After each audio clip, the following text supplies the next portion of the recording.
All right, welcome back, guys, to Touchdown Times. This is episode 16. Got your host, your boy Savvy Sav in the mix. Today, we're just gonna be doing our Week 13 preview. Gonna be going over some Week 12 recap as well. We had a pretty fun weekend of football there. We got a special guest on today with some good fantasy talk as well. We're gonna finish it off with a good betting segment. Didn't do the hottest, but we're gonna see where we're at this week.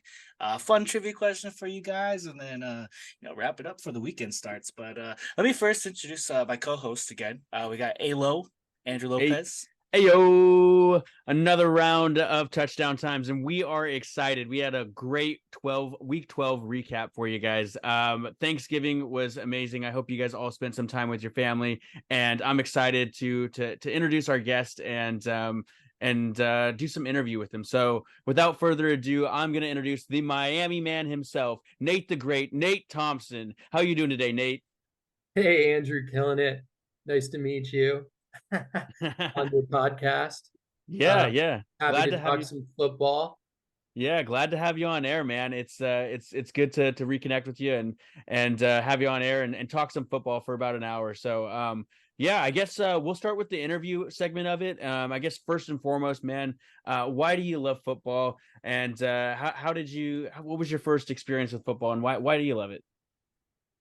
Well, I think we all, similarly aged, grew up kind of with football. I love the grittiness, the fact that it's kind of like a dogfight, a war on the field, and just the Hmm. constant action that goes along with the bad weather and the winter times. And even though I, grew up in Miami, and that's why I'm a Dolphins fan, the Ronnie Browns, Ricky Williams, Jason Taylors, Chad Penningtons, of course. But nice weather in Miami, but it was always great to see them go to New England and have to face the grit of Boston, of Tom Brady and the trenches that came along with that. So that's why I Yeah. probably love football. It just every year right around this time, December, November, December, you start to see it. This is the best time of the year for football.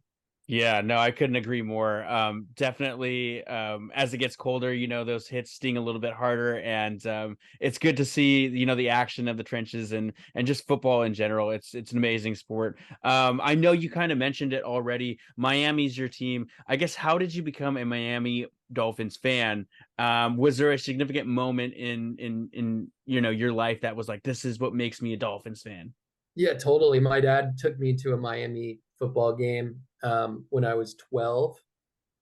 So I got to see kind of the old Dolphins Stadium, and just, you know, loved it. He got me a bobblehead, Ronnie Brown bobblehead, and just one of the, where you kind of grow up is kind of where your family's from kind of defines who you root for. So always been a Dolphins fan, and it's good to see them doing pretty well this year. I can finally claim them. So, Nice, man. Definitely. I got a quick question on that. How does it feel like the beginning of a new era since the Patriots had just taken that division for so long? Do you guys feel like, there is some light at the end of the tunnel now where, you have good competition every year? It's you versus Josh Allen now with the Bills. I mean, how does that feel for you? yeah, absolutely. I think that entire division is incredible. And any given year they could be good, but you know, with Brady gone, there definitely seems to be a new energy um, in the building, in the locker room. I can speak to that, having just been in the Dolphins. No, joking, but I actually have, seeing the new Hard Knocks that's out. You just looks like there's a different energy in that locker room, and um, they kind of popularized the Wildcat formation, and I don't think they're really using it as much anymore. But with at Chain and Moster, I really think the sky's the limit for these guys. And we're going to be as good as our playmaking um, and our Yeah. coaches. So Yeah, huge playmaking, right? With stars like Tyreek Hill, Jalen Waddle, Mostert, these are guys with speed. These are guys that are fastest in the NFL. There's 3 of the top 5 on the Dolphins. So, and then Tua, he's making plays, throwing it deep. And so I'm excited to see them on Hard Knocks and see how far they can really make this year go. Cause I think they really have a shot to both, clinch the division as well as make it pretty far in playoffs. So, speaking of playoffs, what are your thoughts on playoffs? Like, where do you see them kind of going with that? Do you think they're clinching division? What are your thoughts on the outlook of the rest of the season here for the Miami Dolphins?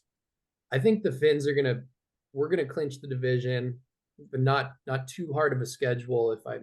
When I last checked, I think the key kind of is gonna be, taking that next step, in beating a quality team. Yeah, and So, that may not happen until playoffs. I don't know what personally what their schedule looks like, but they're doing great this year, and I'm excited to see them. See how it turns out for playoffs with them.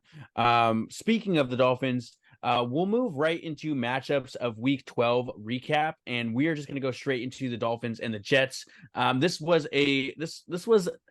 was not the best game of the week, but wanted to throw it on here since you are a Finns fan. The Dolphins just absolutely destroy the Jets, 34-13. Dolphins move on to 8-3, and the Jets, of course, fall short to 4-7. Did you catch this game? What were some of your thoughts on this game for a Black Friday game here? yeah, I did, and I think we kind of talked about this, at the beginning, before the show. I think, it was a great win for the Dolphins. It kind of solidified, their spot on top, and kind of showed, the offense, can put up, 34 points on a pretty good defense. Yeah. But as I was telling you, I don't think it says a whole lot for, their playoff push.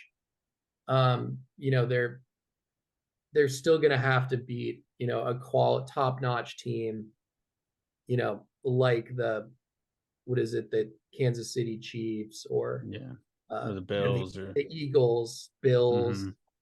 Mm-hmm. They're going to have to run through a team like that, and the Jets offense is just atrocious, man. When you're putting out Tim Boyle, but it was kind of concerning that Tua, just that stat line of 243 yards, 1 TD, 2 picks. Picks are not good, but they definitely had the points to come back and come back from that, which is good. But yeah, the picks definitely, you don't want to see that as your starting quarterback. What do you guys think? I mean, because the Jets offense has all the pieces, right? Minus the QB. Yeah, minus the QB. I'll let Eli jump in here. I think that's the importance of that QB position. I mean, if you can't start there, nothing else can get done. I mean, they tried to shoulder it all on Breece Hall, and you saw in this game, as long as you stop the run game on that, it forced them to throw. I fell asleep at the second half of this game, but it's after they got that pick. The Jets got it at right before halftime. They bomb it down for the Hail Mary, and then it's a 99-yard pick six. And once I saw that, I was like, all right, this game's done. I'm going to bed. It was pretty much over at that point, and that just shows you that no matter how much you can give the Jets, guys like Tim Boyle and Zach Wilson aren't going to win that game for you. So that's just it was kind of a slaughter, but it was a divisional matchup, so at least you guys take that. It puts you, it keeps you in contention against the Bills, and I think the game is still important. It still is important to win these matches, and I was looking at your guys' schedule too. And you actually do have competition at the end of the season. It's Cowboys, Ravens, and Bills. That's how you finish off the season. So I think that will be like, you got to win these games that you can now, and then maybe go 2-1 in those last 3 if you can. I think that's your good shot. But luckily you got the Eagles helping you out, taking care of the Bills for you. So you keep them down. But it's going to be close. Jets again. That'll be nice. Exactly. So. Maybe Rodgers will be playing that game for all we know. I think they just opened up a 21-day window for him recently to come back. I just, with him being as old as he is, I just don't see it happening on the timeline they're hoping for. But even at that, man, when you're 4-7, why have him come back? Like, Yeah, there's no Yeah. the playoff push there's- isn't there, so I don't know yeah, what you're doing. yeah. I don't know. Anyway, yeah, I mean, on this game here, Tim Boyle couldn't get it done. He threw 2 picks, 179 yards. Did throw 27 completions, but only 7 of them were to Garrett Wilson, 44 yards, a touchdown. Brees Hall was stifled on the ground, 7 carries, 25 yards. They just couldn't get anything done. And then, of course, Jalen Waddle, 8 receptions on the other side of the ball, 114 yards. Good to see him have over a 100-yard game. I know with Tyreek, it's sometimes hard to have him do well. So it's good to see that. And Mostert with 2 TDs and almost 100 yards on the ground. So it was a good overall game for the Dolphins, and I'm glad they came away with the win for a divisional round. Anything you guys want to add before we move on to the Packers and Lions? I think we got it all. Cool. We're going to move on to the Packers. They traveled to Detroit on Thanksgiving to take on the Lions, and they came out on top, which is real shocking to me. The Packers came out on top 29-22 over the Lions. Lions fall to 8-3, and the Packers move on to a 5-6. Not quite the 500 level yet, but it was a good game for the Packers, and it was shocking for the Lions and a lot of Lions fans out there. I guess I'll start with this one. I did not see this one coming. I started 3 Lions. I started the defense. I started Amon St. Brown, and I started Jahmyr Gibbs. And they did good, but I just didn't see it coming as far as the Lions losing. Yeah, it was astonishing for me. But it's good to see Jordan Love out there. He's picking it up. If he wants to be that franchise quarterback for the Packers, 22 completions, 268 yards in the air, and then 3 TDs. So I think he's really picking it up. AJ Dillon filling in for Aaron Jones, 14 carries, 53 yards. Wasn't the best, but if you had a streamer for an RB that you needed to put in there for an RB to a flex position, he definitely did the job this week. Christian Watson came out 5 receptions, 94 yards, 1 touchdown. Good to see him pick it up because he's supposed to be that wide receiver 1 on that team. Overall, surprising to see the Lions lose, in my opinion. I'll turn it over to Savvy Sav and get your thoughts on this one, man. Yeah, but yeah, like you said, very surprising. Packers out here actually getting some work done. It seems like they're slowly ramping up, playing against better and better offenses. Last week they played the Chargers, we're able to take them out. This week they played the Lions, and we'll take them out. Now they got the Chiefs, so it's gonna be if they could maybe get 3 in a row, that could be something interesting. I don't think they can, but something's there. And comparing this game to kind of like the Dolphins, the Jets, this is what you don't want to happen when you're a solid team in a divisional matchup and to lose this game.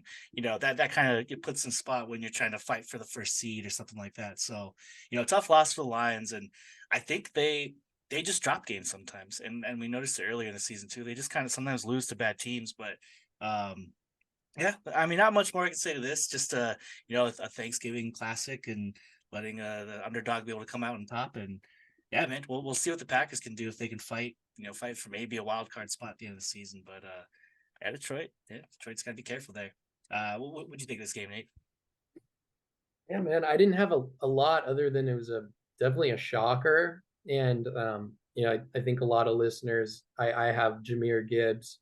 I don't think in these 2 leagues, but in my other 2 leagues, I have Jahmyr Gibbs, and that was kind of a bummer to see him end up with 11 carries on the day compared to David Montgomery, who I think had 15, I believe.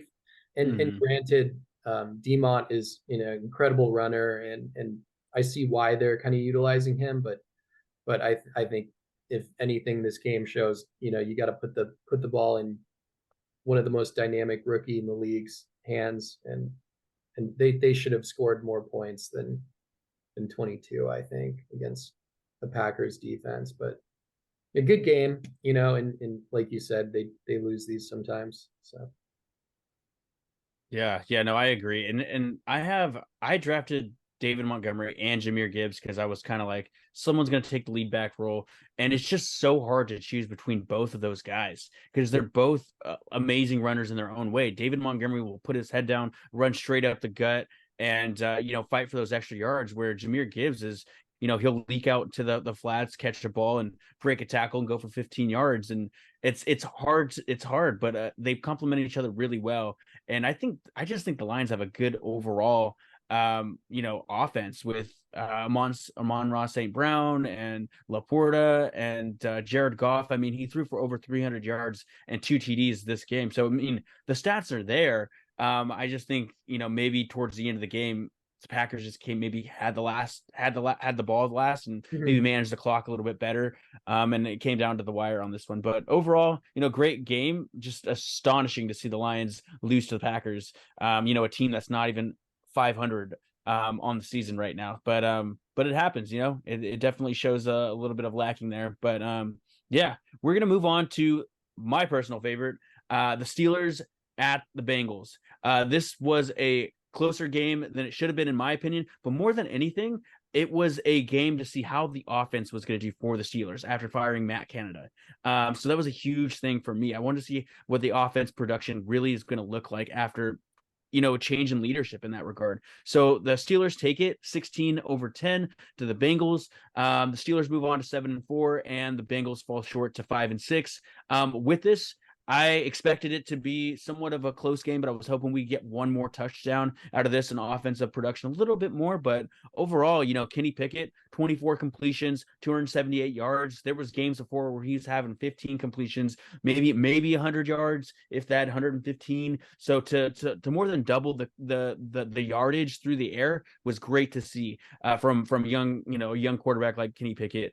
Another thing I really noticed in this game was they were attacking the middle of the field. And Pat Freiermuth absolutely went off in this game. It's nice to have him back as a tight end. I know Cam Hayward's still a great tight end, but to have Pat Freiermuth back, 9 receptions, 120 yards in his first game back really helped, as a downfield middle threat for the Pittsburgh Steelers.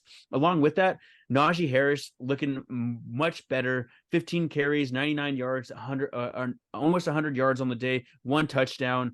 And this is, Najee getting back to his old self. I think, when you have a little bit more balanced offense attack, it kind of opens up that run game a little bit more. And he was definitely fighting for extra yards. So it's good to see, Najee to get back on track. I know we saw Jaylen Warren with a start the other day. And they're both great running backs after yards after contact. So it's good to see, Najee get his game here, almost 100 yards. On the other side of the ball, Jake Browning, I think he's backup quarterback for them. Rough game, 19 completions, 220, 1 interception, 1 touchdown. Wasn't the best game through the air, and we stifled him on the ground, right? 8 carries, 36 yards for Joe Mixon. Jamar Chase had a couple of good tipped catches that he caught off of tips that somehow he made some yardage off of, but 81 yards for Jamar Chase. Overall, I thought this is exactly how it kind of would have went. I really wish we would have gotten maybe one more touchdown or another field goal on the day, but overall, I'm happy with the production. We were just over 400 yards as an offense there, and it's good to see the Steelers offense, picking it up. I'll turn it over to you, Savvy Sav. What were your thoughts on the Steelers and the Bengals? I mean, I everything you say, man, you summarized it pretty well. I think the big thing for me, coming freely for the Steelers, Najee or Warren. I mean, for fantasy purposes, sometimes it's hard to tell who to start. Like, I feel like, 99 yards for Najee, you don't see that very often. Maybe he'll get the touchdown and that'll save him, but be able to get that yardage and almost break 100. That's it's good to see. Mm-hmm. And is he starter worthy? Is he trustworthy to put in your starting lineup? Maybe throws the flex. I mean, maybe it's matchup dependent too, but I think you guys have a pretty decent schedule, so it's something to look at. Same thing with Jaylen Warren. It's I'm hoping for these points from him, especially for these playoff pushes that we're trying to make. But and yeah, Pat Freiermuth, whoever is able to pick him up, or if you already had him stashed, hopefully you started him, and if not, you might as well start him now. But overall, good win for you guys, 7-4. That's pretty crazy. Who would have thought after that first tough week with the Niners in the season, we were looking pretty dim. But yeah, man, you guys have made a good push and knocked off Cincinnati, and yeah, man, poor Cincinnati, man. They just have a lost season at this point. It's tough. RIP to all Jamar Chase owners. Like, that's first round pick and Joey B owners. Yeah, Joey B too. Yeah, just not a good fantasy production outing from them, and it's gonna be tough trying to get into playoffs or winning playoff games with these guys on your fantasy team. So I don't know. That's kind of really all I got for that. How about you, Nate?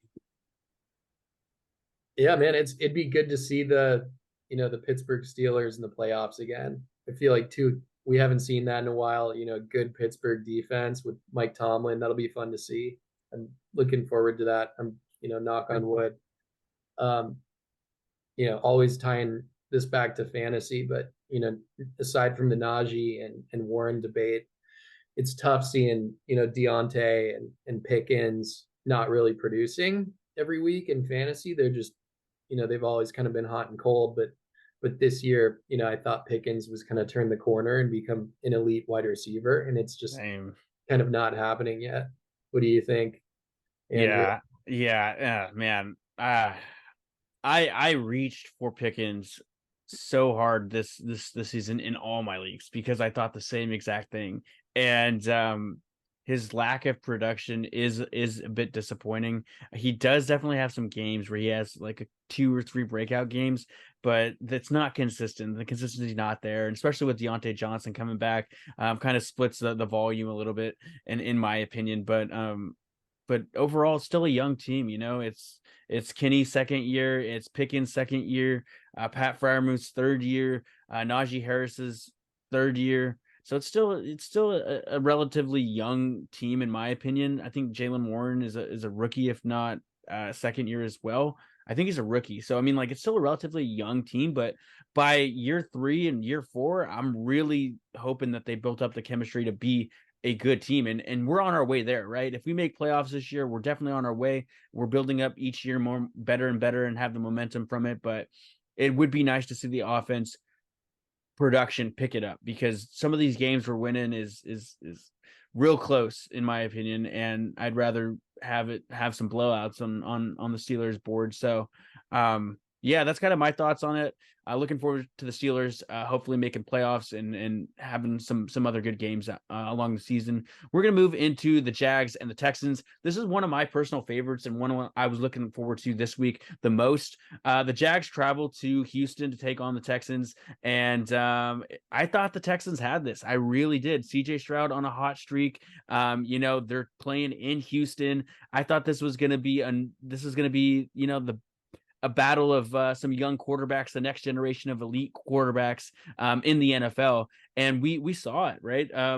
Each quarterback over 300 yards, which is great. They were throwing, they were airing out the ball. The Jags did take this 24-21, real close game, won it by a field goal, and Texans fall short 6-5, and the Jags, they move on to 8-3, and I think they're on top of their division and really making a name on the AFC side of the ball here. So yeah, I'll turn this over to Savvy Sav and get your thoughts on this first, and then we'll kind of do round robin on it. Yeah, man. I think I said it in our group chat over the weekend, but I think this is the next big young quarterback rivalry when it comes to Trevor Lawrence versus CJ Stroud, and I think it's gonna be fun to watch these next few years. These two probably fighting for the top of their division. But yeah, I mean, this was a toss up for me. I didn't really know who would take it. I kind of thought the Texans were feeling a little hotter than that, but Jags are 8-3. I forget that sometimes that they had that record. They're putting in work this season. So Trevor Lawrence is out there getting the job done when he needs to. I think they have a very potent offense.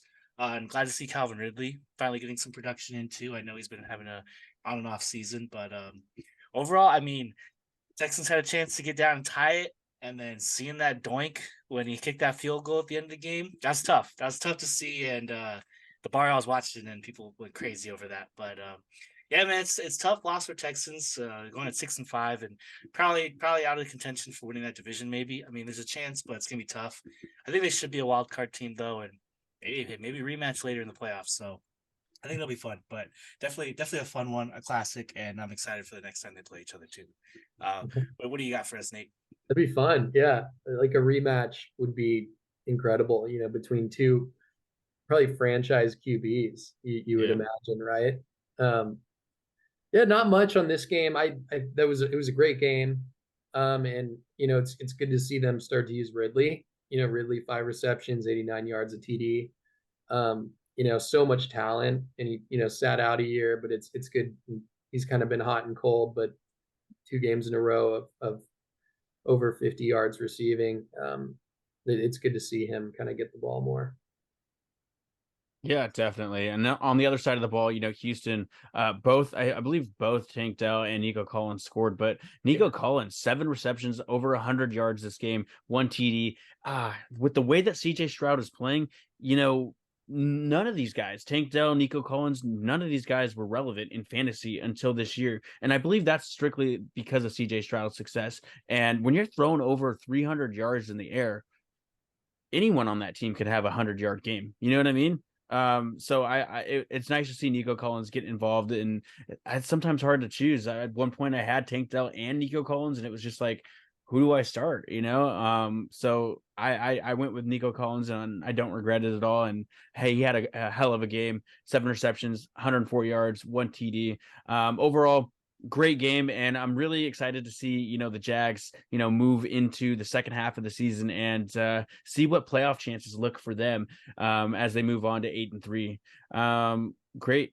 Awesome. We're going to move into one of the other exciting games. This one was a nail biter in my opinion. The Bills traveled to Philadelphia to take on the Eagles. And the Eagles came out on top 37-34. They won it in overtime by a field goal. And the Bills fall short 6-6. We're really looking at the Bills now and saying, is this a playoff team? They're at 500 level. They're struggling to get into wild card and playoff contention here. The Eagles, they're steamrolling their competition, and they're winning all the games that they need to win down the stretch to solidify their top spot in the NFC conference.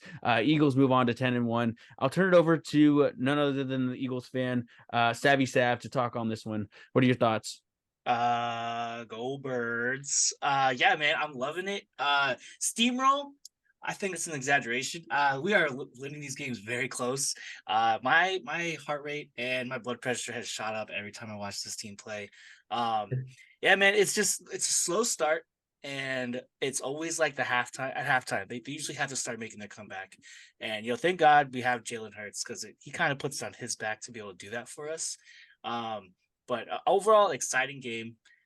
The fact Jake Elliott, he is crazy, man. That the way he was able to kick that in those conditions, a 59-yarder to send the game into In overtime. the rain, right? Yeah, in the rain. It was, terrible, terrible weather.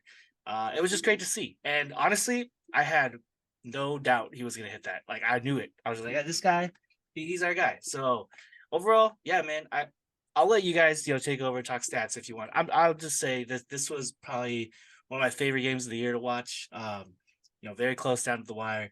God, Josh Allen was fun to see too on his side. It made our defense look very sus in certain parts, and definitely quarterbacks can eat on us. But hey, man, it's just this team has a lot of resiliency. I knew this gauntlet would be tough, but the fact that they were able to so far, keep in check, and they got 3 more tough games after this, especially the Niners coming up. It's going to be interesting, but overall, still very satisfied with this win. And yeah, man, just gotta say, go Birds. Awesome. Thoughts on this one, Nate? Man, just an incredibly clutch kick. I just and I think the next game, with the Eagles, I'd love to get your thoughts on the next game, versus the Niners. So why take up time for that? That's fair. Yeah, well, I'll definitely bring up some points once we get down to our matchup Yeah. discussion. Yeah, but overall, my thoughts on this one, Jalen Hurts definitely put it on his back. 3 TDs, over 200 yards in the air. Josh Allen, though, if you guys had him in fantasy, I think he was a top performer. 339 yards, 2 touchdowns.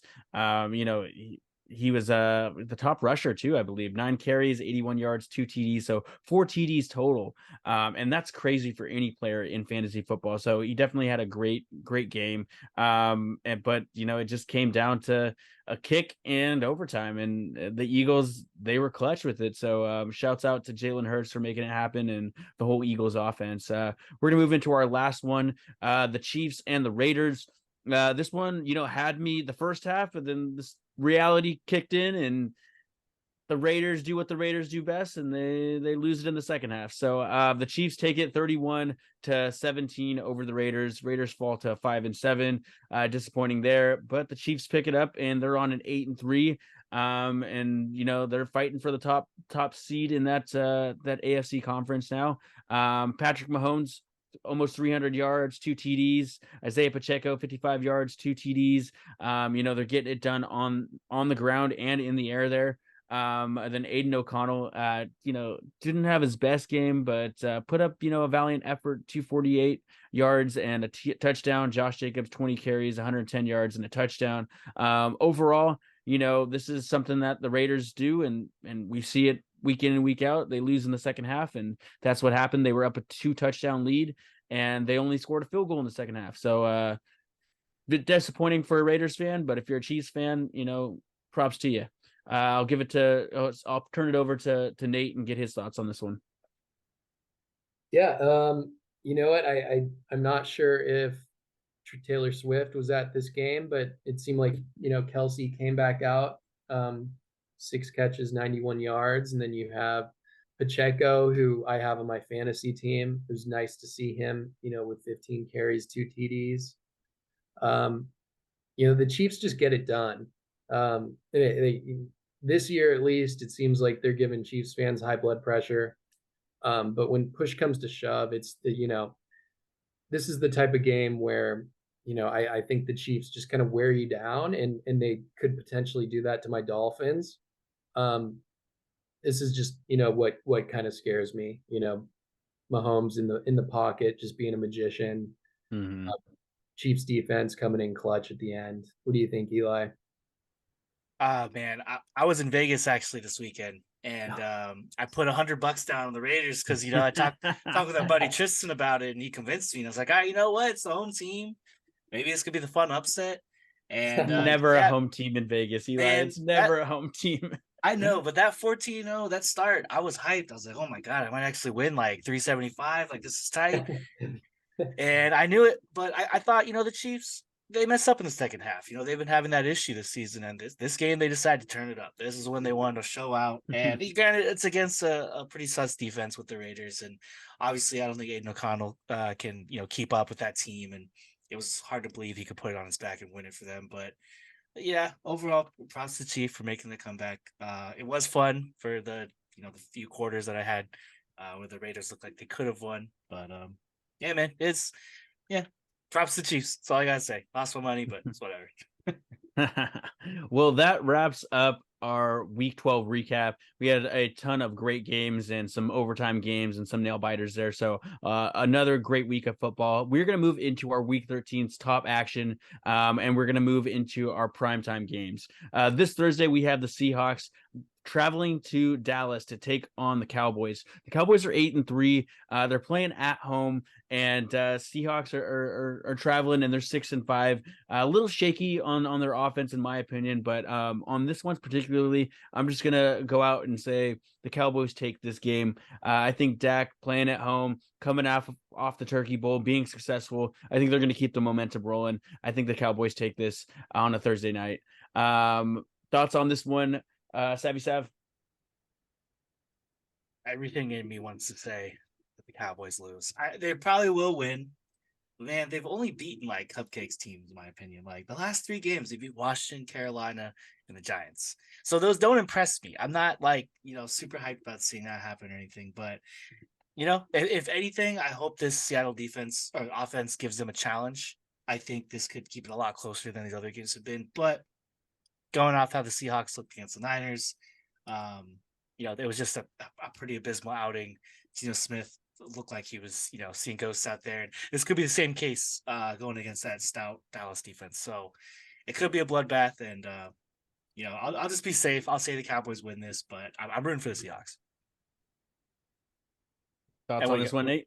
No argument for me. I think if this game was in Seattle, I'd probably have a different answer. I'd probably take a flyer on, the Hawks, but given that it's at Cowboys, and just how hot Dak Prescott and CeeDee Lamb have been, just in the last few weeks, you can't bet against that duo right now. I think Dak, is primed to put up another 300, 400-yard game, and CeeDee is going to go over 100. So, yeah, Cowboys.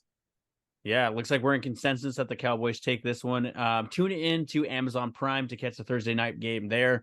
Moving into Sunday night, we have the Chiefs. The Chiefs are 8-3, and they are traveling to Green Bay to take on the Packers. Packers are 5-6, 5-6. I guess I'll start with Nate on this one. What are your thoughts on the Chiefs and the Packers game coming this Sunday night? Oh, it should be a good one, especially with the Jordan Love coming off of a win and the Chiefs kind of looking shaky in Vegas. I definitely have the Chiefs. Still, I'm not gonna go the upset here.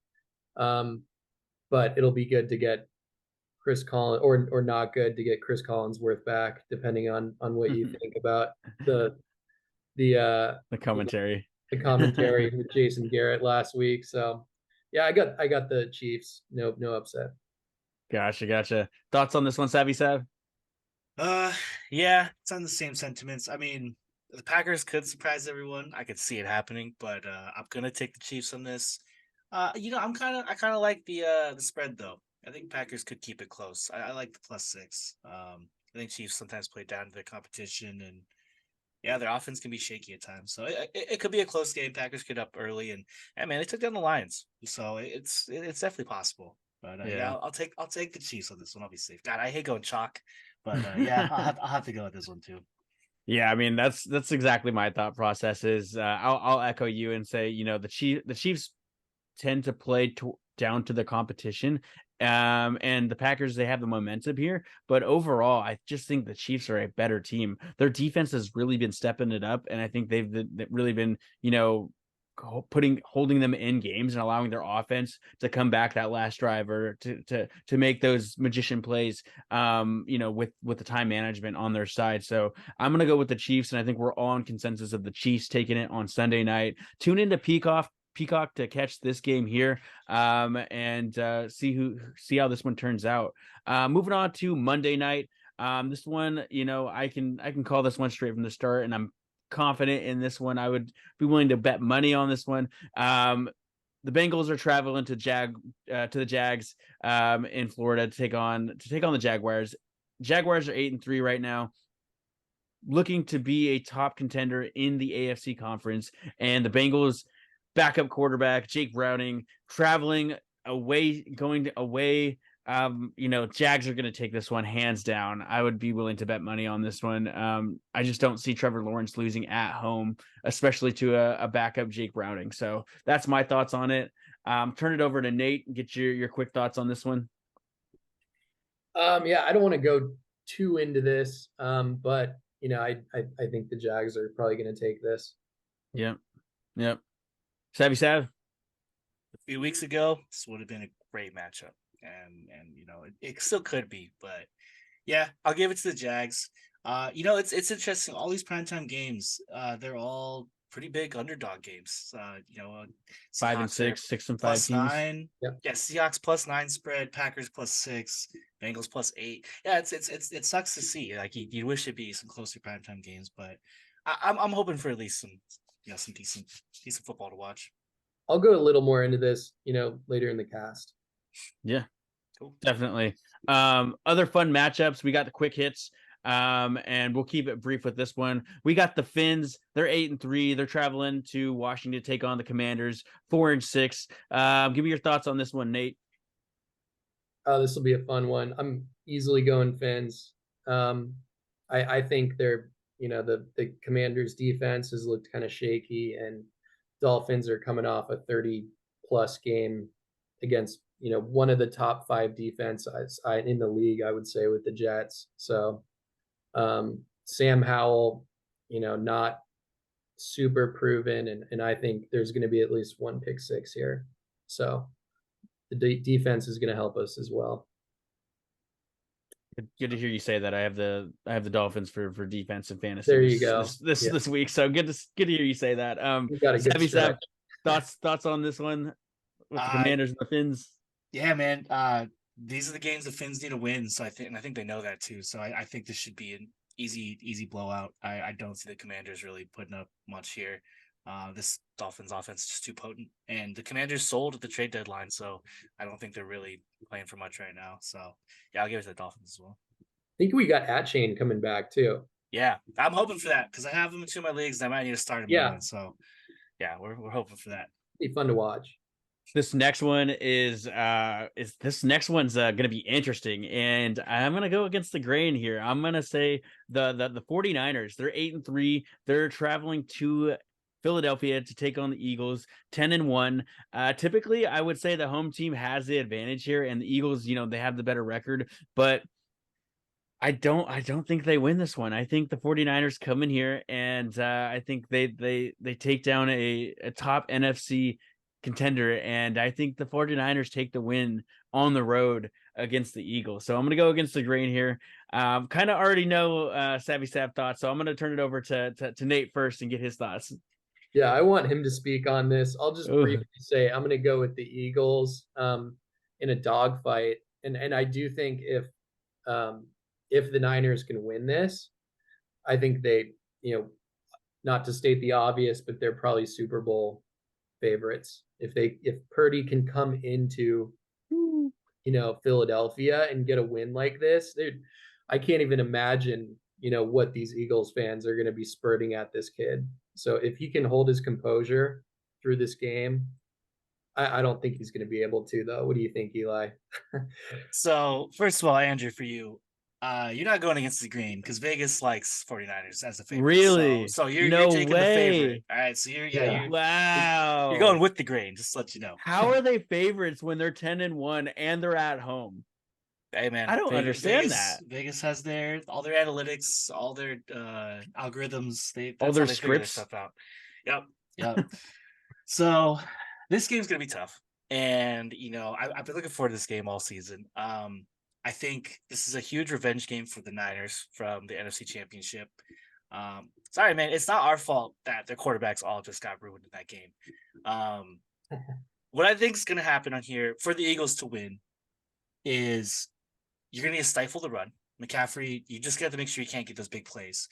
And in the past game, you're going to have to put Bradbury and Slay on Debo and Ayuk and force Purdy to try to make those throws.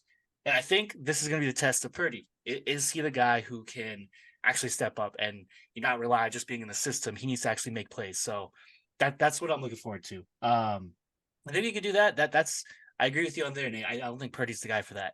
And people really like to hype him up and stuff, but just from an outsider's look, I don't think he's that good. I think he's decent and he can get the job done. He's serviceable, but yeah. I want him to put the team on his back and try to win this. So I think that's where I stand, and it's going to be a fun one. I'm very excited.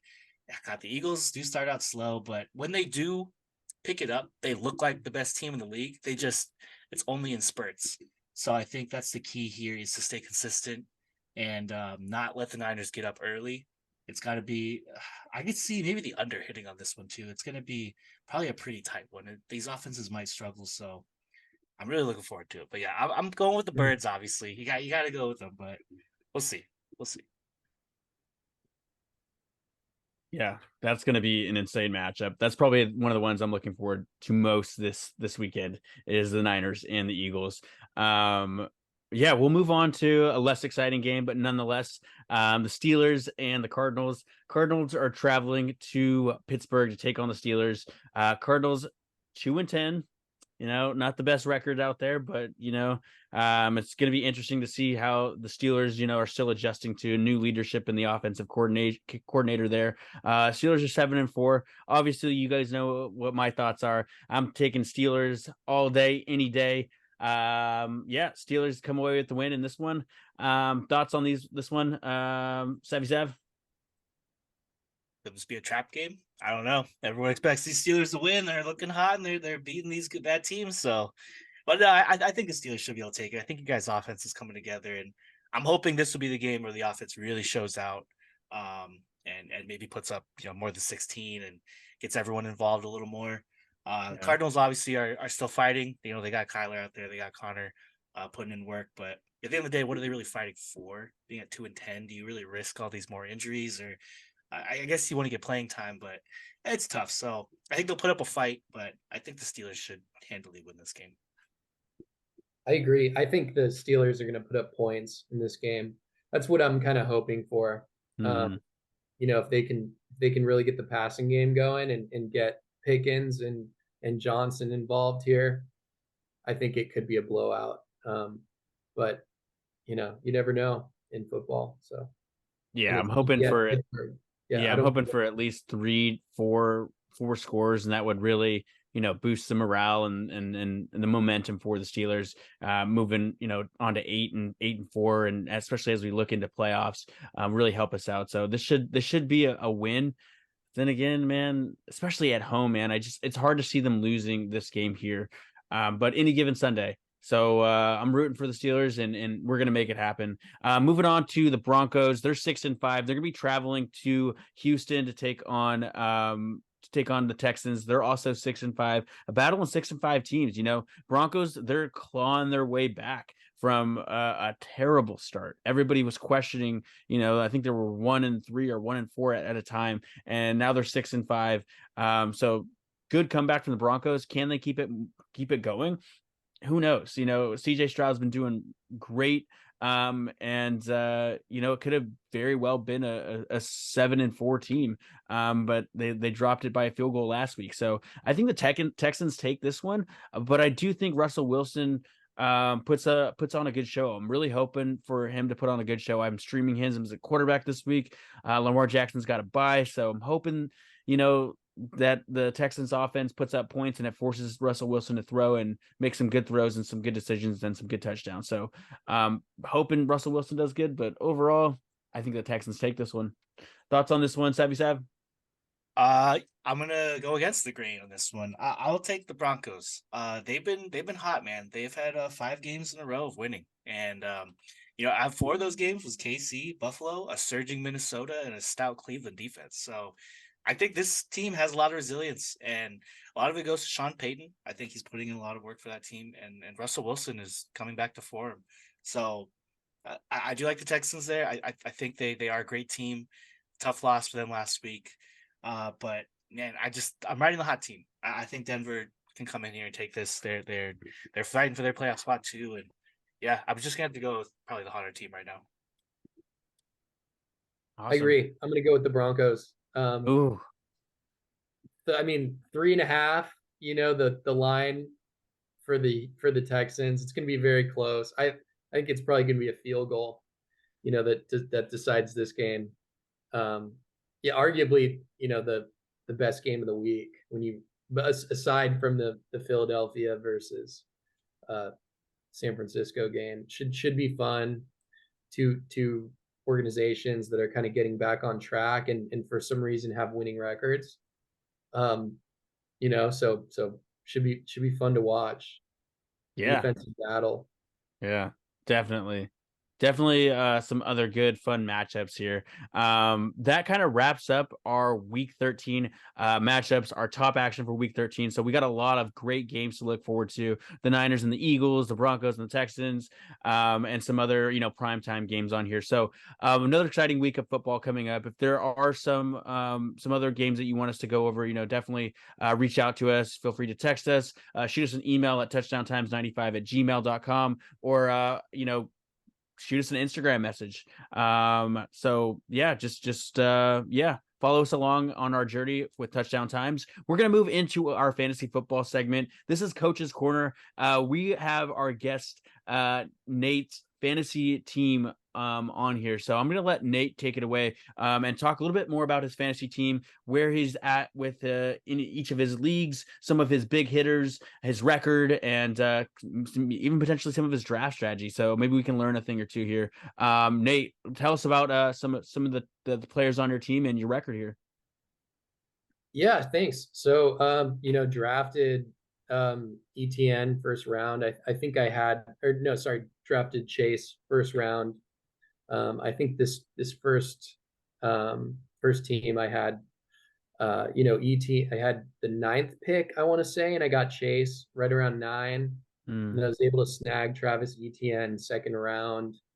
And it was nice. I got Trevor Lawrence as well, thinking, Trevor was going to be a kind of a QB1, and he's been a letdown so far, but he's starting to kind of heat up, and hoping Trevor Lawrence can kind of carry me into the future.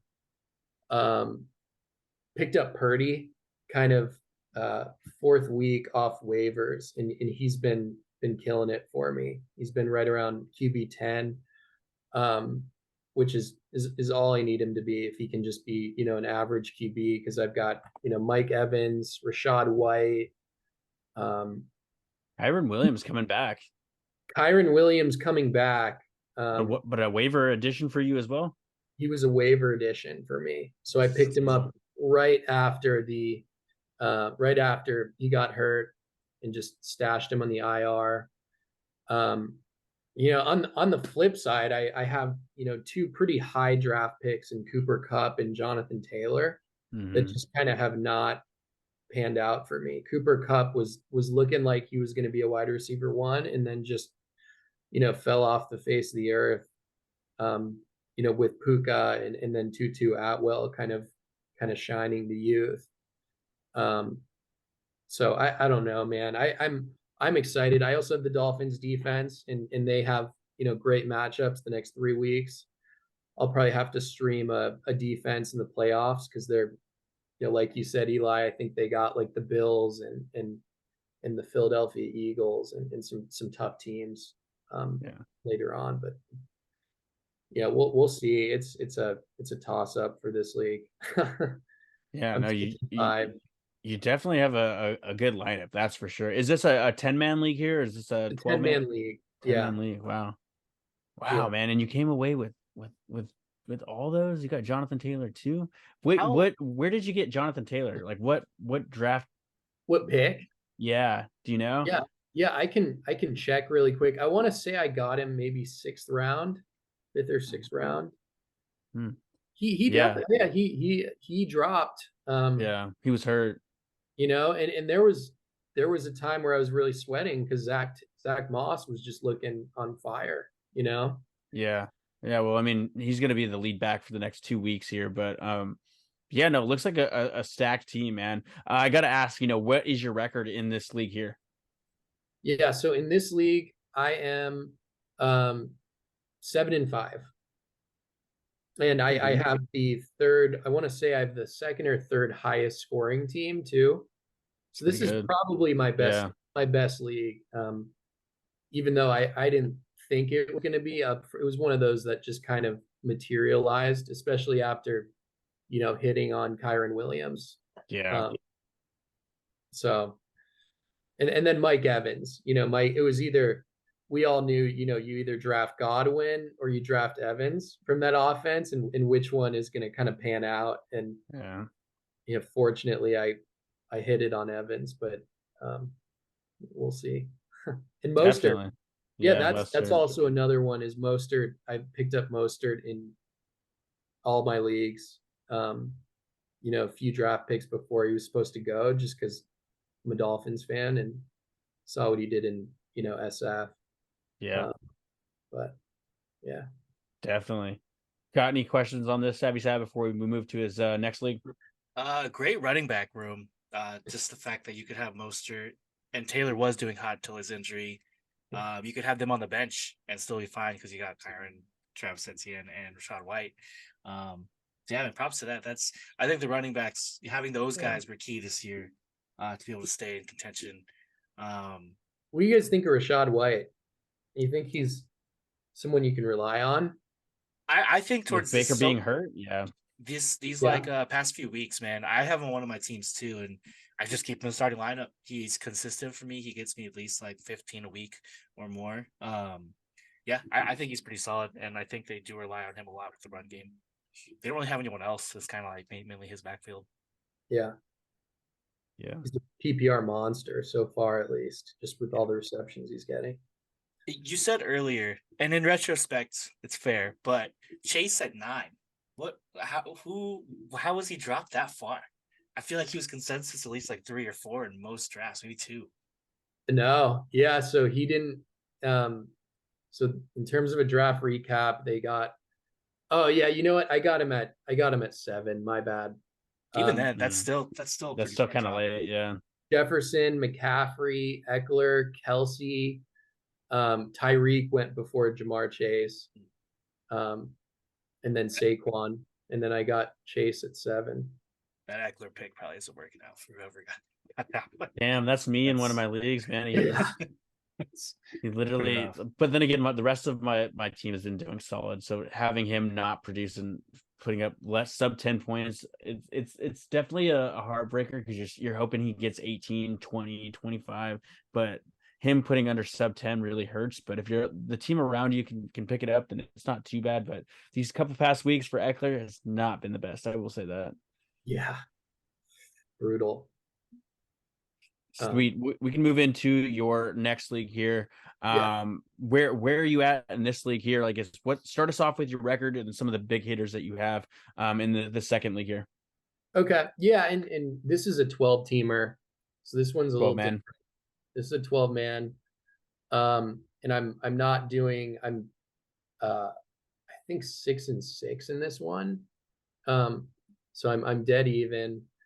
I just won a pretty hot game where I put up I think 140. Prescott has definitely been a surprise, and that's for the better. It's been good to see Prescott, because he was a borderline QB1 prior to kind of this year, and he's really solidified himself as one of the top QBs just in the last few weeks. So really great to see that. Pollard. Yeah, what are your thoughts on him throughout the whole season? Because I drafted him really high, and he has not panned out, especially the first. I think a combination of him and Bijan has lost me the league that I'm in now, the Degenerate Gentlemen's League, personally. Yeah, it's brutal.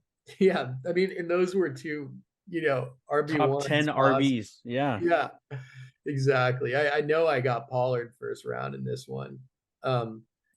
And I've received a lot of trade requests just in the last 2 to 3 weeks of people kind of trying to, buy low with Pollard because he's not really putting up numbers.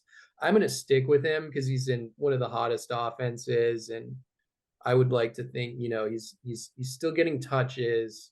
It's only a matter of time before, things start to open up for him. But it's depressing because, like you said, in a lot of leagues, it's already too late. We really needed him to be a star. And it's a brutal way to kind of slow burn. He'll put up an average or, solid week and then just throw a dud in there. Yeah. Ridley as well. I mean, it's nice to see Ridley kind of starting to come back, but that's another guy that I kind of, off thought and on. Yeah. I thought he was going to be pretty solid on a great Jags passing team. Just has not really panned out. He's starting to show some signs of life, but yeah, I will say, your running back situation, Jahmyr Gibbs and Isaiah Pacheco, that's a solid running back situation, especially towards middle and the end of the year. I know in the beginning it took a little bit of time for both of them to kind of warm up, especially with the whole Gibbs and Montgomery thing. Now I think they're solid running backs that you can rely on week in and week out. But Eli, I'm curious of Eli's opinion on Sanders, because I drafted Sanders thinking he was kind of, become like maybe a Jonathan Stewart, or, a workhorse in Carolina. He looked pretty good in Seattle, in Philadelphia, and it just has not panned out. What do you think, Eli? So I only drafted him in one of my leagues, but for the Eagles, a lot of that was the one good season. Because the years prior, he had a lot of injury issues, and we couldn't rely on him as the main, go-to guy. And I think the line as well. Carolina has a terrible line, and it's hard to make any opportunity for him. And yeah, he's getting outsnapped by like Chuba Hubbard and stuff. So it's tough to see, but I think that's just where Sanders is. I thought he'd be much more relevant here, especially maybe as like a someone you could just dump off to whenever Bryce Young's in trouble. But yeah, it was kind of tough, and I'm not surprised by it. And that's why I stayed away from him, except for one league. But yeah, he's a big disappointment this year, and it's probably just circumstances too with that team, just in general. I don't think they can really do much for him. They probably want to treat him like a McCaffrey, but they're just not the team to be able to do that. So it's tough. But looking at your team though, man, I think this one's obviously 12 man. It's harder to get stacked with a lot of guys on the bench. I feel like it's just your wide receiver room. It's looking a little tough. I feel like Terry McLaurin, Calvin Ridley, and Cooper Kupp, they've had some bad stretches here and there. So it's kind of relying on that run game to be able to get you there. And luckily, Dak is also putting up like 30 plus points sometimes. So, it's cool. It's not too bad. It's not too bad. 6-6. I think he's still got a shot, man. Be able to make it to those playoffs. Tough. As long as I'm not last, we have a punishment in this league, so okay. He can't finish last. Yeah, that's the goal every season. Yeah, that's definitely the goal. So we're gonna get into week 13 power rankings. This is gonna be for our Degenerate Gentlemen's League here. I'm gonna let Savvy Sav take over from here. He's gonna give us some power rankings week to week as well as the rest of the season rankings. So take it away, Eli. Yes, sir. All right. So week 13, we got 2 weeks left until playoffs. So you want to see where these teams are sitting right now. So these power rankings come from Fantasy Pros. It's something I use that kind of helps me look at all my different leagues, and it gives you some cool stats and analytics. So I'll just do a quick run through for the week 13 power rankings. We have a very McCaffrey Christmas, which is Michael's at the top at 100. Myself at 97. Praying for playoffs. We got Andrew at 93, so he's got a chance. His team's looking pretty hot this week. Robert at 4. Marquise Navidad, was that Matt? I think that was Matt. Is that 5? Deck the Hills is Tristan. X-Men First Class is Edward at 7. Jacob, Ridley's money line is at 8. Murray Christmas is at 9. That is Paulos, yes, that's Paulos. And then Nakua Mania at 10 for Jared. Honestly, I'm loving the Christmas theme names that we were going on this one. Every holiday, we've been changing up our names. So I could not think of one for mine. I ended up going Slay the Bells since I got the Eagles defense. So roll with Slay. So yeah, that's for the week 13 power rankings. For the rest of the season power rankings, it's still kind of moving around a bit, but Edward's at 1, myself is at 2. So luckily I'm still staying there. I'm trying to stay at the top while I can. Paulo's at 3, Michael's at 4, Tristan at 5, Matt at 6, Jacob at 7, Andrew at 8, Jared at 9, and Robert down at 10. Robert had a tough drop off because he lost Joe Burrow. Yeah. So that affects Joe Burrow. That affects Jamar or Chase. That's going to be hard to come back from.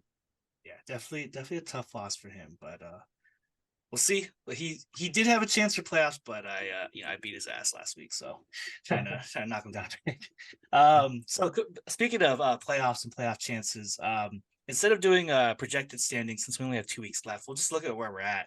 Right now in the East, we got Matt at 9-3. He is already guaranteed a spot, clinched a spot in the playoffs. And he'll probably be first. I am right below him at 2. I also claimed a spot in the playoffs at 7-5. So I can just try to ride out the rest of the season and look forward to playoffs. And then below that, the rest in our East division, I'll have a chance still. Edward, Jared, and Jacob. They're all probably Jacob's 4-8, so I don't know about that. He's got like an 8% chance of playoffs, but we'll see on there. On the West side, this is where some more competition's there. Tristan at number 1, 8-4, clinch a spot in the playoffs. Michael at 2, also clinch a spot in playoffs at 8-4. And then you got Robert and Andrew, fighting for their spot. Robert's at 40%, Andrew's at 4%. There's a chance, but there is a chance. Andrew's gonna need a lot of things to happen. But hey, there's still a chance. So we'll see how that goes, buddy. At 4-8, that's hence the praying for playoffs. At least I'm not eliminated. All right. and last, who is the only team eliminated so far, is Paulo at 3-9. So it's looking rough, Paulo. Sorry. See you next season. Hopefully you get a chance. All right. So that is pretty much just our summary for our league. We'll definitely keep you guys updated as the season goes on when playoffs start up. I'm very excited for playoffs. We'll definitely get to go all into all that. We'll have Andrew make some predictions. Hopefully he can make it in the playoffs, but at 4%, we'll see where that goes. moving into some more fantasy talk, we'll go into some waiver wire additions. So you guys probably have waiver wires maybe already happened or coming up. I think towards the end of the season, it's not as big. You already everyone's kind of already been seen and snuffed out. Right now you may be just playing for matchups, but if you're thirsty at QB and you need some help, you got a few guys like Matthew Stafford, Kenny Pickett, Russell Wilson. I did pick him up in one of my leagues. Same. I'm struggling. I have Geno and Baker, and Baker's kind of hurt, so I ended up dropping him. Took Russell. I think maybe he's looking hot, so he'll have a chance there. So I'm gonna give him a try. Same. For running back, he might be available. Zach Moss, mainly to fill in for that Jonathan Taylor injury, which we'll talk about in a bit. Jeffrey Wilson Jr. as well. That was there, but with Achan, if he's for sure back, he'll probably take in that role. So be cautious if you do have him. Then Tajay Spears, same thing. They're still giving him a lot of snaps. He could be a worthy flex depending on the matchup. Just something to have. Jaden Reed for wide receiver. He's still looking pretty solid out there. Christian Watson did have a game though, so I think it'll be split between those two. But still a guy you maybe want to pick up. Demario Douglas, he did have a concussion, so he's going to be out, I think. Or he had some type of injury, so you can still pick him up. But New England's offense, though, it's a little sus. So if you're really desperate, but I probably wouldn't. And then Curtis Samuel, I think he's having some decent production over there for Washington, but going up against Miami, I don't know how that could fare out, but maybe a sneaky flex if you need to. The last thing, tight end. Obviously, if you see him, Pat Fryermuth, he's putting in a lot of production, and him being back is going to help that offense a lot. So hopefully, it wasn't just a flash. He is going to be consistent there. Isaiah Likely, obviously he's the backup for Mark Andrews, so always a guy you could just slot in. And then Juwan Johnson in New Orleans. I didn't put this guy down, but Andrew, did you have an idea for this one? Yeah, I had Dalton Kincaid out, so I was looking at all tight ends, and I picked up Pat Fryermuth on mine, but Juwan Johnson was probably the best one with the next matchup in the tight end position that I was thinking about it, depending on it, but Pat Fryermuth, just after a performance last week, I had to pick him up, so I would definitely go after Pat Fryermuth if he's available. But Juwan Johnson's decent backup if no one else is available in your league, and you got to go further in the depth chart for the tight end position there. Nice. Nate, you got any extra waiver wires you want to bring up, or anyone you were looking at this week? Not really. I picked up Taysom Hill at tight end. Kind of a sleeper. Yeah. I think he's 11 or 12 tight ends, so if he's in the league, maybe look out for him. Anytime Derek Carr's playing. Keaton Mitchell. Yeah, I mean, Keaton Mitchell's probably been picked up, but he showed some flashes, this last week as the Baltimore running back. Yeah. So hopefully Baltimore's on a bye though, right? So just be careful Baltimore is on up. Well, you might be able to pick him up. Someone just doesn't have room for him. Dash him, yeah. Yeah. Okay, so that's for the waiver wires. Good luck to all you guys out there trying to win your weeks, get into playoffs. Moving to biggest injuries. So this one just came up, I think yesterday. Jonathan Taylor had a thumb injury, had to get surgery, and is going to be out for 2 weeks. This is tough to see because I did have him starting. I was ready for him. He's going off. He's getting some really good games and finally taking over that backfield, man. So definitely tough to see. Yeah, man, going back to Zach Moss and that Indianapolis team, they're 6-5. They are fighting for their spot. So, well, at least hopefully he'll be back for playoffs for fantasy. That's the hope. And God, I hope this injury doesn't affect anything there. But I don't know. We'll see how that goes. Do you guys have any thoughts on this is the biggest injury of the week, probably?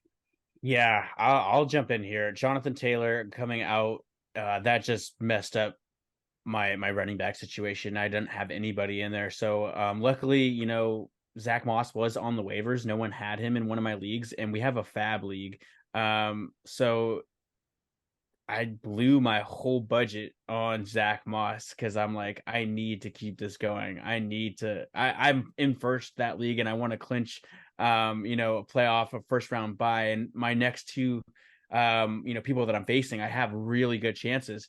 But I need a consistent, 13, 14 pointer to be putting up that. And I think Zach Moss can do that. I think he's RB 20, maybe 22 overall right now. And I think he can fill in that Jonathan Taylor role, and especially with the Colts fighting for their playoff spot. I think it's gonna do well for me, and I think I have a good shot to stay in first through the next couple of weeks as we enter the playoffs here in one of my leagues. So I blew my whole budget on it, but I think hopefully it pans out.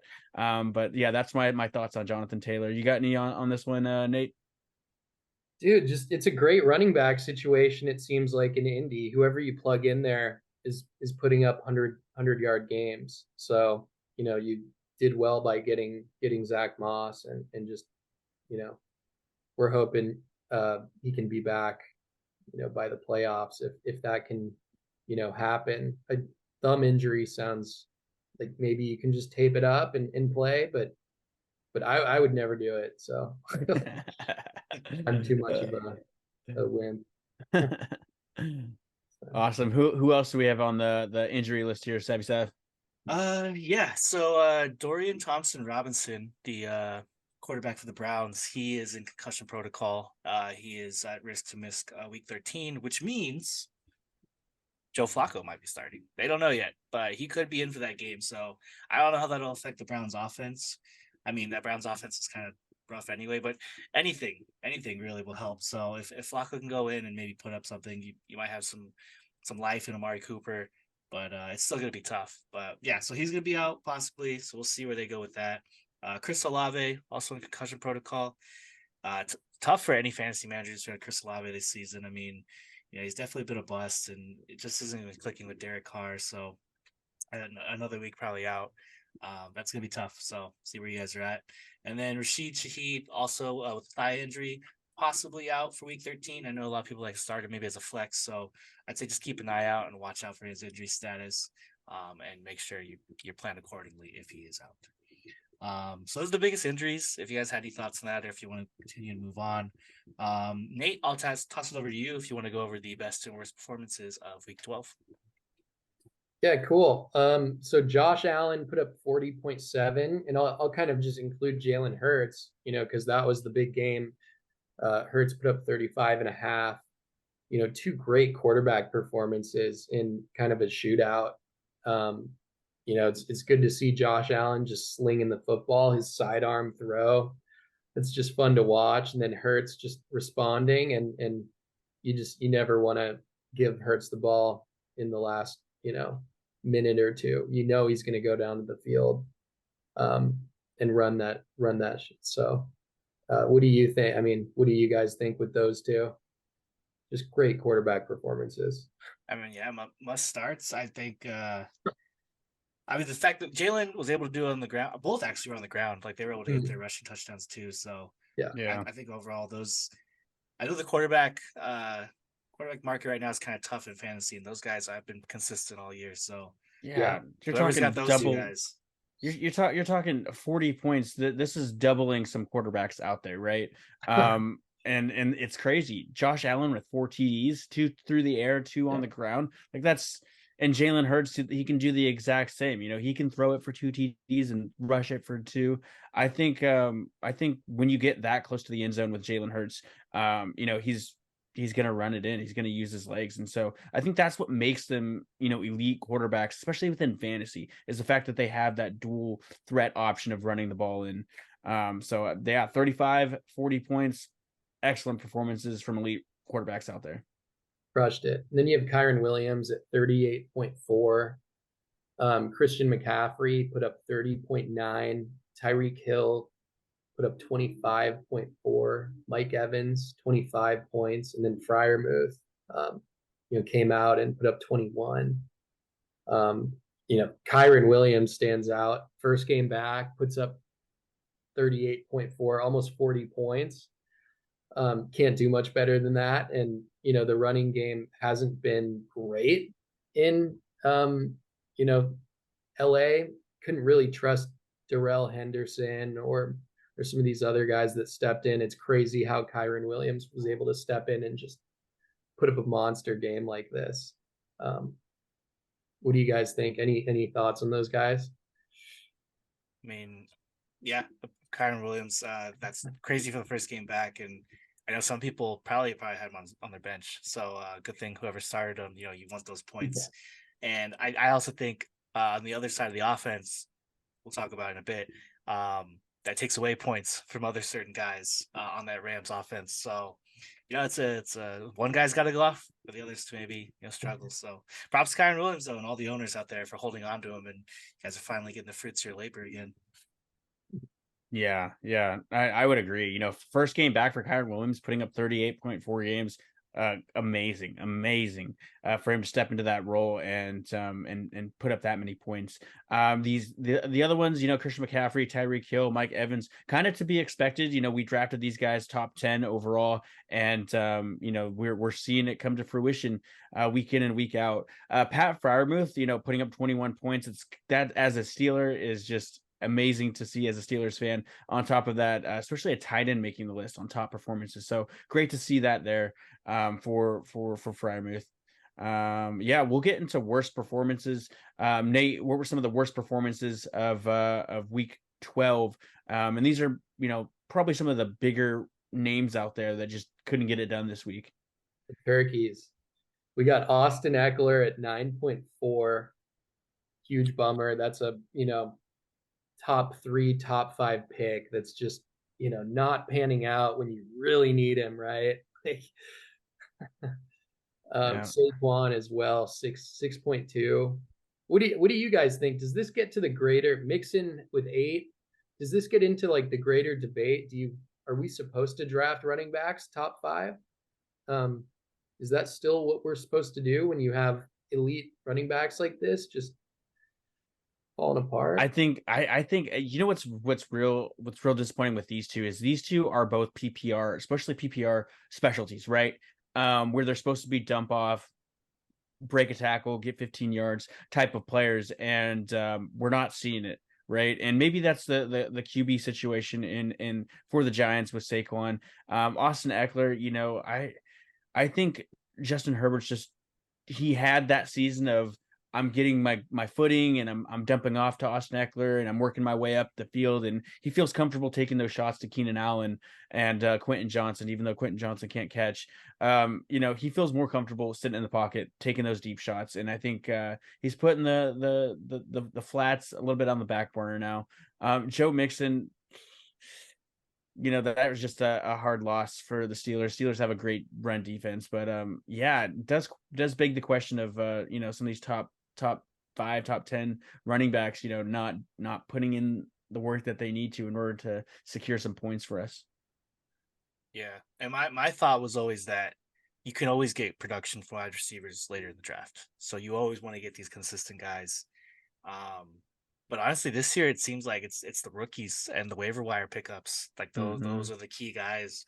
And yeah, I think it may be just an off year. I wouldn't say that like these guys normally are pretty consistent. I remember last year Joe Mixon had like a 5 touchdown game, and I was able to win a great matchup with that. So it all varies, but yeah, it could be just circumstance. Giants suck. Bengals are falling apart, and Chargers kind of suck too. They have an issue. So yeah, it's just like these key guys they're not thriving in a solid offense that's giving them opportunity. No kidding. So yeah, besides that, you got DK Metcalf putting up 6.2. That kind of hurt, which I didn't even know. DK is only 25. You guys know that? I mean, he's pretty young. That is really young. That Yeah, makes me feel old, man. I'm not. I don't like right? hearing that. Younger than us. I remember drafting him in Madden. Puka 6.2, maybe falling back to earth a bit, but then you have Cooper Kupp putting up 4.8. So is this indicative of Stafford kind of getting older, or the offensive line struggles? Maybe they're going the run game. What do you think? Can we trust anyone on the Rams? Kyron Williams. Yeah, I mean, I think you still start maybe Puka. You got to. But honestly, you might be able to bench Cup until he gives you something. If you're in an okay spot and you can lose a game, if you like need be, I'd say just start someone else and take a bigger risk. Cups just hasn't been consistent, and Puka's more likely to probably he's been the go-to guy when Stafford's in trouble. So yeah, I would say I take him over Cup. Mhm. Yeah. Yeah. I agree. And then George Kittle at 4.9, 15 points off of what Freiermuth put up. That's kind of a shocker. Kittle's been one of the most solid tight ends, Yeah, you in dropped him football. top 5. You draft him top 5. You expect a little bit more production out of him. I will say that offense has a lot of weapons, so I can see him sometimes not having a great game, but it is a little bit disappointing as a fantasy manager that you draft a top 5, top 3 tight end, and he's putting up less than 5 points. So Yeah, that's only his third time in the year that he's put up less than 5 points. So it's pretty consistent overall. yeah, You can't have those. yeah, definitely not. So, All right, I think we'll move into week 12 shotguns. I'll let Savvy Sav take this away. It's one of his favorite segments here, and I know he wants to call someone out. So Oh yeah. All right. So for shotguns, obviously, the rule is that you have the shotgun if a player gets a 0, a negative, or in a certain case, they just don't start somebody and they leave a spot open. So with that being said, Matt Evans needs to take a shotgun, or I think he already did, for Patterson on Detroit for getting 0. That was a tough game. Surprisingly, they had no field goals or extra points for him. Jared for having Achan starting, even though he was out, having to take a 0 as well.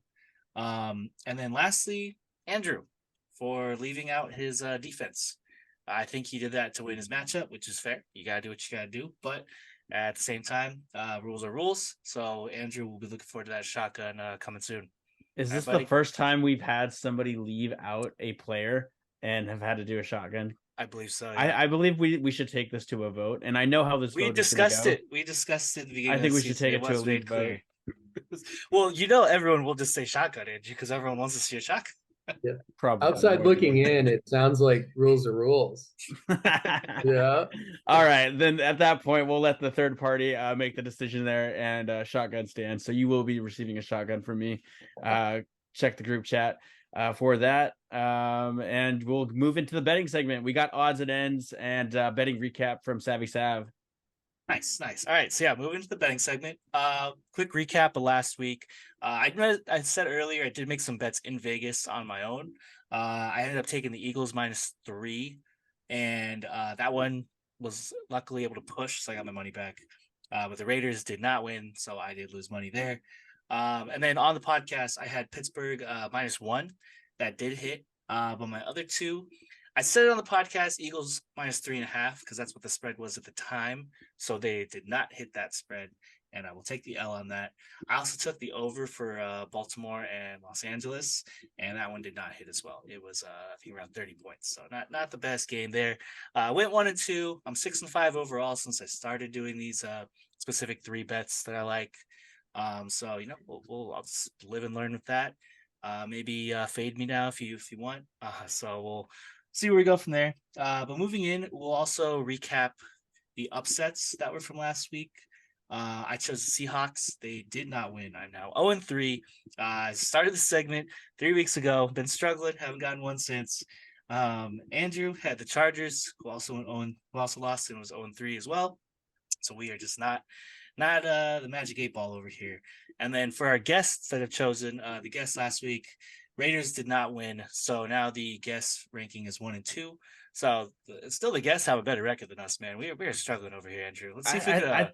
I think it's just the upsets, man. I mean, who chooses an upset? You know what I mean? Who votes for the upset? You just got to pick one. There's always usually one. I know, but it's like the odds are already against us in these upsets. Michael was able to get it, so I don't know what we're doing over here, man. We should not keep score anymore. Nah, we got this. We gotta prove it, all right? Okay, so really quick, while you guys get your thoughts in order for your upsets, I'll go over my favorite bets of the week. I have Detroit -4 over the Saints.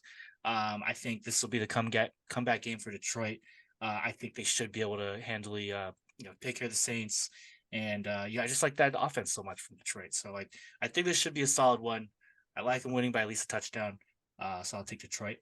I'm going with a lot of favorites on these ones too. So KC -6.5 for the Packers. I know I said earlier the Packers might be close, but You know what? I'm switching it. I'm taking Packers plus 6.5. Yeah, we're flipping on this one. I'm flipping live on the podcast because I mentioned earlier. So Packers plus 6.5. I like them keeping it a close game.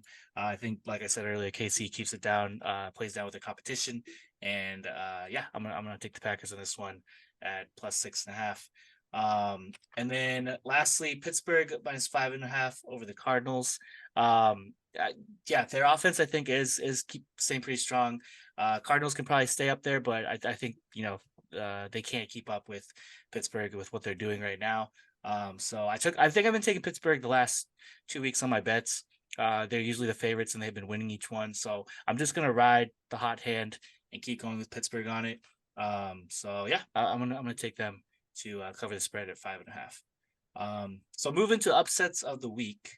For my upset, I'm looking at Denver. And I mentioned earlier, I like Denver in this game. Plus 3.5 over the Texans. And like reasons I said earlier, Denver's hot. They've been beating good teams, good offenses. And I'm liking Russell Wilson's play, Sean Payton's coaching, and overall their defense has been pretty stout too. Texans, looking a little sus playing against the Jags. So yeah, I'm gonna ride the hot hand and see if Denver can make that upset happen for me. Andrew, do you have your upset prepared? Yeah.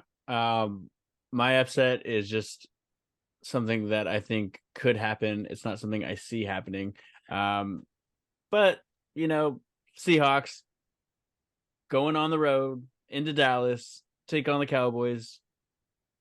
I just really want Zach Charbonnet to do well. That's all I need for my fantasy. That's what I'm rooting for. So they're a plus 9.5, over the Cowboys. So we'll see what happens. Pretty big spread there, but yeah, go Bert, go go Sea Chickens. How about you, Nate? You got your upset of the week? Yeah, so I've got the Bengals over the Jags. And I don't know how this works. I mean, I probably have the Jags winning the game, but I don't think they're going to win by 8, you know. So for this one, it's a straight up win. It's a So straight up thing. instead of covering, it's who do you Okay, think like yeah, I think I'll make the argument then that the Bengals are going to actually beat the Jags. I think it's going to be by 2 or 3 either way. But I'll go on record and say I think the Bengals are going to beat Jacksonville at Jacksonville. I think there's a few reasons for that. It's a Monday night game. We haven't seen Jake Browning. We haven't seen Jake Browning necessarily on a primetime game, but I also remember kind of seeing Trevor Lawrence not do great on primetime games. So I think that type of thing could show up. Bengals defense isn't necessarily bad. They're getting T. Higgins back on offense. So just quick dump offs to Chase, get Mixon involved early, and just kind of try to take the pressure off of Browning. I could see Jacksonville choking this game away. But from a fantasy football perspective, I don't want that to happen because I have, obviously ETN, Ridley, and Lawrence, but that would be kind of my upset. I think the tools are there. I think the tools are there, and yeah, I Tough think to Bengals say can. Sounds like an upset either way, Nate, for you. It's a lose-lose. But yeah. All right. So I got the official pick then. So I have Denver, Andrew has Seahawks, and Nate has the Bengals. So tune in this weekend, see if we get these right. If me and Andrew can finally steer the ship and get a dub. All right, so those upsets of the week. We're moving on to one more quick segment, an underdog/prize picks segment. This is for the fantasy betting where you can bet on players' fantasy lines, Player props, and run parlays with them. So this week we just have 2, and you guys are welcome to tail if you want and throw in your own to make a three leg parlay with them. Andrew, if you want to go first on your pick that you had.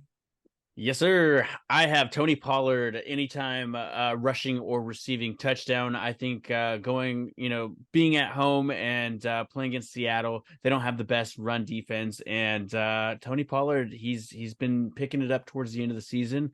I know Nate said that he had a lot more faith and he didn't want to trade him away just yet. I was in the same boat. So we're gonna ride out Tony Pollard, and he's gonna get a touchdown. He's gonna put up some fantasy points, and he's gonna have a good game here. So. Tony Pollard, anytime touchdown, rushing or receiving, is parlay leg one. Throw it back to you, Eli. Yeah, so I'm gonna run with the kicker on this one. Youngway Koo at over 1.5 field goals, so at least 2 field goals. My reasoning on this is they're playing the Jets. I think the Jets do have a pretty stout defense, and this could be a field goal back and forth kind of game. Also, Youngway Koo, he has only had like 1 field goal the past 2 games, but prior to that, he was hitting 4 field goals, 3 field goals, 4 field goals. And so my hope is that he regresses back to the mean. He's able to kind of get those field goals back, and they put him in good position. I don't think whoever's starting Desmond Ritter, that offense they may not be the best getting into the red zone and scoring a touchdown. So I think they'd have to rely on those field goals again. So yeah, I'm liking the over on that one. That's just my reasoning. So we'll see how that works out. But I like Tony Pollard one too. I think hopefully he's able to get this one too. I think the Seahawks have a sus run game defense, so could be interesting. Yeah. And yeah, that kind of concludes our betting segment. Hope you guys go out there and win some money. And I wish you guys all the best of luck. We'll move into the last part of the podcast, the trivia question of the week. We will do a recap of last week's question. For week 12 trivia question, the question was, the Rams beat which team in the 2022 Super Bowl? Hopefully you guys have been watching the Super Bowls these past few years, and it wasn't too bad for you, but the correct answer was the Bengals. The options were the Eagles, Falcons, and Chiefs, but yeah, Bengals were the ones that they played. Great game. Really happy the Rams won because we won some money off that. So yeah, pretty good one. All right, so for week 13, this is going to be a Miami Dolphins focus question. So the question is, what year were the Miami Dolphins' perfect record in? The options were 1976, 1972, 1986, or 1982. Nate, do you know the answer for sure? Oh man, I'd go with 72. Okay. 72 or 76. I'll go 72. 72, final answer, locked in? Yeah, All locked right. in. All right. So for all the fellow listeners out there, feel free to also make your guess. We'll have the polls open, and you guys go in and put down the correct answer that you think it is. No cheating. No looking it up. You guys just got to listen and make the guess. But yeah, we'll reveal the answer for that next week. Other than that, I just want to thank you guys for, checking us out and listening to this week's episode. Had a fun time talking on here with Nate. Appreciate you having you here, man. Thanks for having me, guys. That was fun. Yeah, of course. And always once again, happy holidays to everyone. Feel free to check us out on Spotify and YouTube. Touchdown Times. We always have new stuff posted on Thursday mornings. So, hoping you guys have a great week of football, and just looking forward to it. You got anything else, Andrew? No. Thanks for tuning in with us, and a huge shout out for Nate. Coming on air with us, talking some football, and appreciate the time. And it was another fun week of football. We're gonna be dropping this Thursday morning, so right along in the car with us, or throw us on Spotify, YouTube, and shoot us a message at touchdowntimes95@gmail.com, or feel free to reach out on Instagram as well. Other than that, this is Alo signing off. You guys have a good rest of your day and enjoy some football. Looking forward to the weekend here. Yes, sir. Peace out, guys. Go Birds. Go Fins. Right. Laters.